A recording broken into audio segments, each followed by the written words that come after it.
Good morning সবাইকে। আজকে আমরা যাব তারাপীঠ। তাই জন্য সকাল সকাল চান করে বেরিয়ে পড়েছি। আমরা দিনে দিনে যাব এবং দিনে দিনে ফিরে আসব। তাই সকাল সকাল চান করে বেরিয়ে পড়েছি স্টেশনের উদ্দেশ্যে। হঠাৎ কি মনে হলো যাই ঘুরে আসি, সারাক্ষণ তো কাজ বাজের মধ্যে থাকি, তাই মাঝে মাঝে একটু ঘুরে আসা ভালো।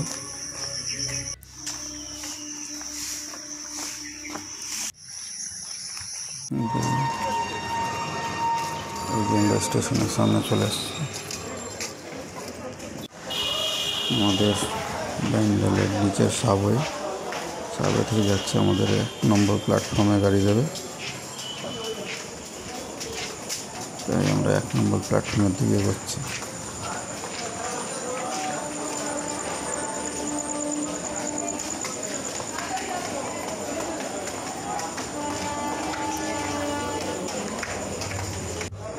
চলে এসছি আমাদের 1 নম্বর প্ল্যাটফর্মে। কিছুক্ষণের মধ্যে গাড়ি আসবে। তা বলতে বলতে আমাদের গাড়ি চলে এসছে।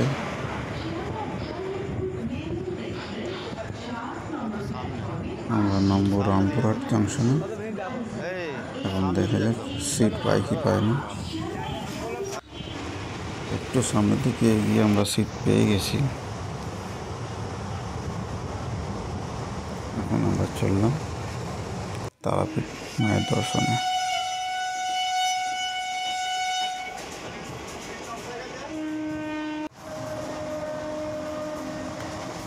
তোমরাও আছো যারা সারাক্ষণ চাপের মধ্যে থাকো, মাঝে মাঝে একটু ঘুরে এসো অন্য কোথা থেকে। মাঝ বরাবর ট্রেন দাঁড়িয়ে গেছিলো, হয়তো সিগন্যাল রেডের দরুন।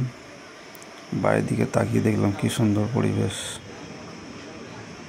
মিনিট 15 থেকে 20 ট্রেন দাঁড়িয়ে থাকার পর ধীর গতিতে আবার এগোতে থাকলো।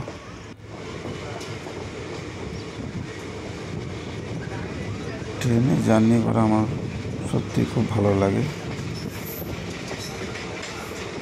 দূরে দূরে যাওয়া, নতুন নতুন জায়গায় যাওয়া, সেটাকে দেখা, সেটাকে অনুভব করা, সেটা খুবই ভালো লাগে।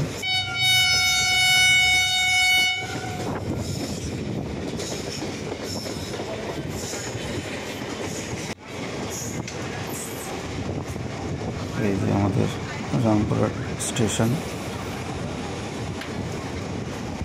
ট্রেন ঢুকে পড়েছে প্ল্যাটফর্মে।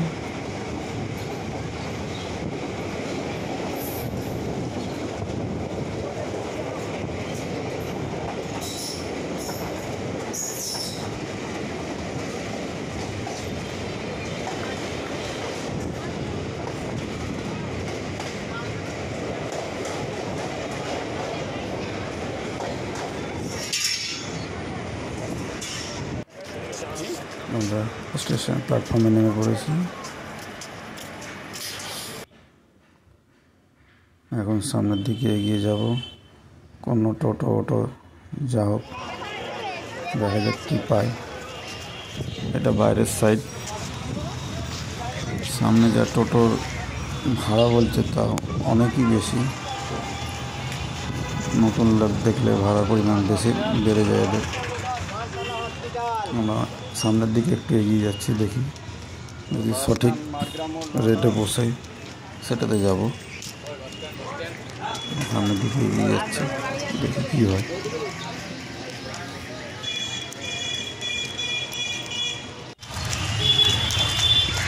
গরমও পড়েছে প্রচুর।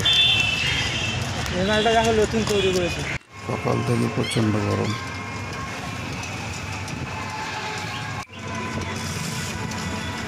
একটা টোটো পেয়েছি, যার মূল্য মোটামুটি ঠিকই বলেছে ভাড়াটা।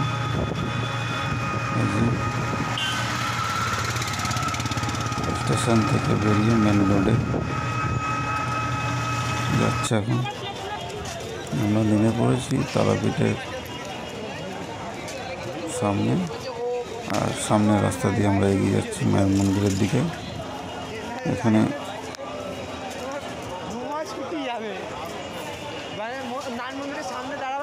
ঘর ভাড়ার জন্য লোকজন জিজ্ঞেস করতে থাকবে, কিন্তু আমরা তো কোনো রুম ভাড়া করবো না,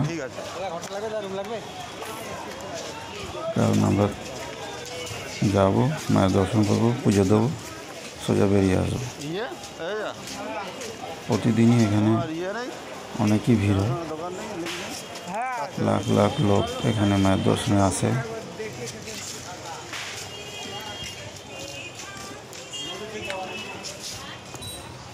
পশ্চিমবঙ্গে এক পীঠস্থানের মধ্যে এই এক সর্বশ্রেষ্ঠ পীঠস্থান মায়ের।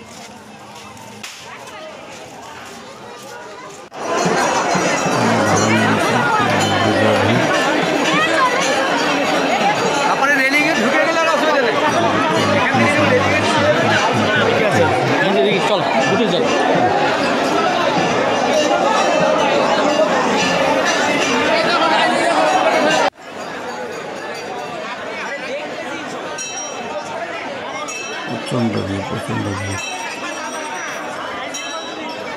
একই গরম, তার উপরে এত ভিড়।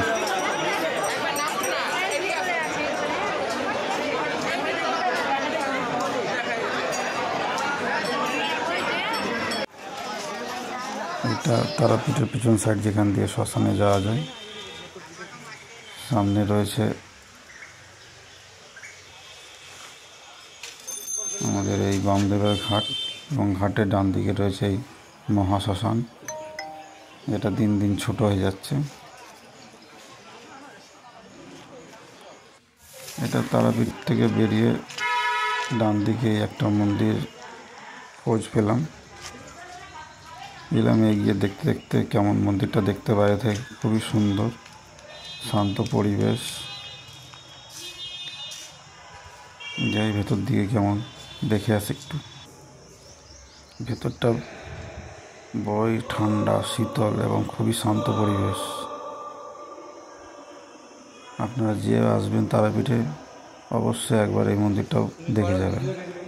এখানে একটা নিচের রাস্তা চলে যাচ্ছে, এখানেও মন্দিরের একটা অংশ রয়েছে।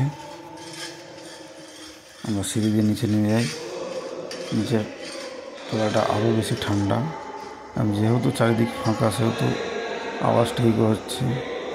অন্যান্য যে মানুষজন এখানে নিচে নেমেছে, তারা তাদের আওয়াজ ইকো করে একটুখানি আনন্দ অনুভব করছে। এবং এর চারি দেয়ালে আপনার হিন্দু ধর্মের দেবদেবী এবং তার ঘটনার চিত্র তুলে ধরা হয়েছে।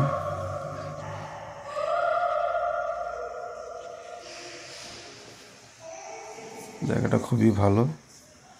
আপনারা যে তারাপীঠে একবার আসবেন, অবশ্যই মন্দিরেও একবার ঘুরে যাবেন, দেখবেন ভালো লাগবে।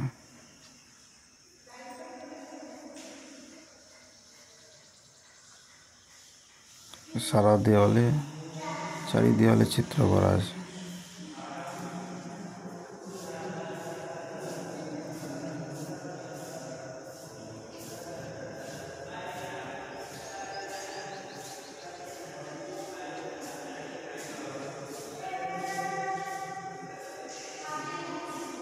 যেহেতু আজ গরম অনেক ছিল, তাই ভেতরটা ঢুকে একটু শান্ত